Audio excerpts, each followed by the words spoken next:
थोड़ी दूर जाते ही उन्हें एक बहुत बड़ा पपीते का बगीचा दिखाई देता है और हर एक पेड़ पर बड़े बड़े साइज का पक्के पपीते लटक रहे हैं। अरे देखो भाग्यवान, वहाँ कितने सारे पपीते हैं। वो पपीते पूरी तरह पक चुके हैं। देखकर लग रहा है बहुत मीठे होंगे। चलो आज हम कुछ पपीते तोड़कर ले जाते हैं। हाँ, जंगल के इस पेड़ों से पपीते तोड़कर ले चलते हैं और तुम इन्हें बाजार में बेच देना। पवन सामने पड़ा एक पेड़ की डाल उठाकर पपीते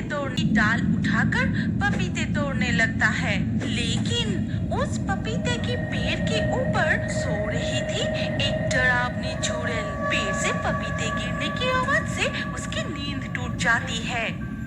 बात क्या है, इतनी जोर से ये कैसी आवाज हुई? क्या कोई पपीते तोड़ रहा है? जरा देखो तो। चुड़ैल झांक कर देखती है कि दो लोग उसकी पेड़ से पपीते तोड़ रहे हैं। ये देखकर चुड़ैल झट से उनके साथी है। अरे बाप रे, ये तो चुड़ैल है। तुम लोगों की इतनी हिम्मत, मेरे बगीचे से पपीते चुराने आए हो? अब तुम लोगों को मैं माफ कीजिए, हम चोरी करने नहीं आए थे। हमें नहीं पता था कि ये पपीते की बगीचा आपका है। पपीते की खुशबू से हम यहाँ आ गए थे। सोचा था कुछ पक्के पपीते तोड़कर बाजार में बेचकर खाने को कुछ चावल खरीद कर ले आएंगे। हम बहुत गरीब हैं। इसके बाद माया अपनी गरीबी चुड़ैल को खोलकर बताती है। सब कुछ सुनकर चुड़ैल को उन पर बहुत दया आती है। मैं समझ गई कि तुम लोग बहुत ईमानदार और मेहनती हो, लेकिन ये पपीते किसी आम इंसान के खाने के पपीते नहीं हैं। ये पपीते जंगल के भूत प्रेत चुड़ैल खाते हैं। मैं तुम्हें ये पपीते नहीं दे सकती, लेकिन हाँ, मैं तुम्हें कुछ जादुई पपीते की बीज देती हूँ। इन्हें अपने घर के पास बो देना, फिर देखना क्या होता है। वो दोनों चुड़ैल के हाथ से पपीते की बीज लेकर घर लौट आते हैं और उन्हें अपने घर के आंगन में बो देते हैं। उस रात वो सिर्फ पानी पीकर ही सो जाते हैं। फिर धीरे धीरे सुबह हो जाती है और सुबह नींद से जागते ही माया बाहर निकलकर देखती है। ए जी, सुनते हो? जल्दी बाहर आके देखो तो जरा। माया की आवाज सुनकर पवन जल्दी से बाहर आता है और देखते हैं रातों रात पपीते के पेड़ बड़े होकर उनमें बड़े बड़े पपीते लटक रहे हैं और पपीते की खुशबू से चारों ओर महक रहा है। तुम देर मत करो, जल्दी से कुछ पपीते तोड़कर बाजार में बेच कर आओ। पवन जल्दी से बहुत सारे पपीते तोड़कर टोकरी में भरकर बाजार में बेचने जाता है।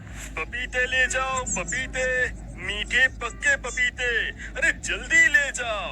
एक बार जो खाएगा वो बार बार खरीदेगा। पक्के पपीते ले जाओ। पलाश की टोकरी में रखे पपीते की खुशबू से पूरा बाजार महक उठता है और उसके टोकरी में ऐसे पक्के पपीते देखकर सब उसके पास आने लगते हैं।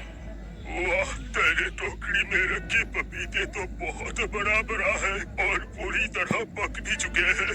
लग रहा है बहुत मीठा होगा। इसका दाम बताओ जरा। एक पपीते की दाम मात्र 20 रुपए। अरे काका, मेरा पपीता बहुत अच्छा होगा, लेकर तो जाओ। देखना, पपीते खाने के बाद कल फिर मेरी दुकान पर खरीदने आओगे। इस तरह एक एक करके पवन के सारे पपीते बिक जाते हैं। फिर वो चाल, दाल, अनाज खरीद कर घर लौट आता है। भाग्यवान, देखो मैं कितने सारे सामान लाया हूँ। आज तरह तरह की खाना बनाओ। बहुत दिनों से स्वादिष्ट खाना नहीं खाया। हाँ हाँ, आज तरह तरह के पकवान बनाऊंगी। चलो अब अंदर चलो। इसके बाद वो दोनों अंदर चले जाते हैं। अगले दिन सुबह पवन फिर से टोकरी भर के पपीते लेकर बाजार जाता है। ले जाओ, मीठे पक्के पपीते ले जाओ, पपीते ले जाओ। पवन भैया, कल तुम्हारी दुकान से 2 पपीते लेकर गए थे। बहुत स्वादिष्ट और बहुत मीठी थी। आज मुझे और 2 पपीते दे दो। ठीक है, ये लो। आज भी पवन के सारे पपीते बिक जाते हैं और इस तरह धीरे धीरे उनके घर की गरीबी दूर होने लगती है। और पवन के इस बदलाव को कई दिनों से देख रहा था उनका ही पड़ोसी शंभू। बात क्या है, रातों रात पवन की गरीबी दूर कैसे हो गई? उन्हें तो ठीक से खाना भी नहीं मिलता था और उनके घर के आसपास तो कभी पपीते के पेड़ नहीं देखा। जरा देखूं तो मामला क्या है।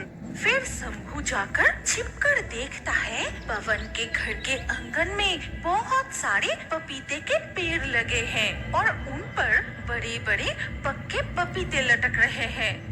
बाप रे बाप, कितने सारे पपीते के पेड़ और कितने सारे पपीते। नहीं, ये बात मेरी पत्नी को बताना पड़ेगा। इसके बाद शंभू घर लौटकर अपनी पत्नी कुहेली को सारी बात बताता है और सब कुछ सुनकर, ये तुम क्या कह रहे हो? नहीं नहीं, उन्हें इस तरह से अमीर बनने नहीं दे सकती। आज रात तुम जाकर।